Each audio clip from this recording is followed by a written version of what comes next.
November સુધીમાં હજુ કમોસમી વરસાદ થવાની શક્યતા રહેશે, જેમાં દક્ષિણ સૌરાષ્ટ્રના કોઈ ભાગો અને દક્ષિણ ગુજરાતના કોઈ ભાગોમાં કમોસમી વરસાદ થવાની શક્યતા રહેશે, પરંતુ મધ્ય ગુજરાતના ભાગો અને ઉત્તર ગુજરાતના ભાગોમાં કમોસમી વરસાદની વધુ શક્યતા રહેશે, જેમાં મધ્ય ગુજરાતમાં અમદાવાદ ગાંધીનગરના ભાગો ઉપરાંત લગભગ કેટલાક કોઈ મહેસાણાના ભાગો, બનાસકાંઠાના ભાગો, સાબરકાંઠાના ભાગો અને પંચમહાલના ભાગોમાં પણ ક્યાંક કમોસમી વરસાદની શક્યતા રહેશે.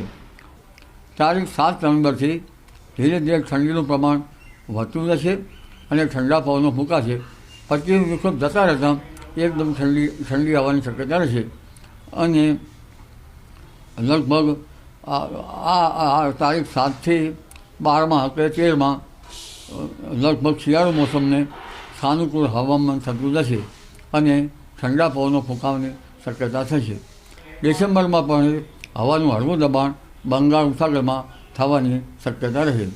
એટલે તારીખ 18થી 24 નવેમ્બર વચ્ચે ગુજરાતનું હવામાન પલટાઈ શકે, વાદળવાયું અને માવઠા જેવું થવાની શક્યતા રહી શકે.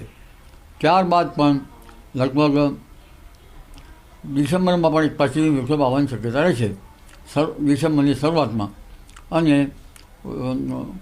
ડિસેમ્બરમાં પણ વાદળવાયું અને 15મી ડિસેમ્બર સુધીમાં માવઠું થવાની શક્યતા કોઈ ભાગમાં રહેશે.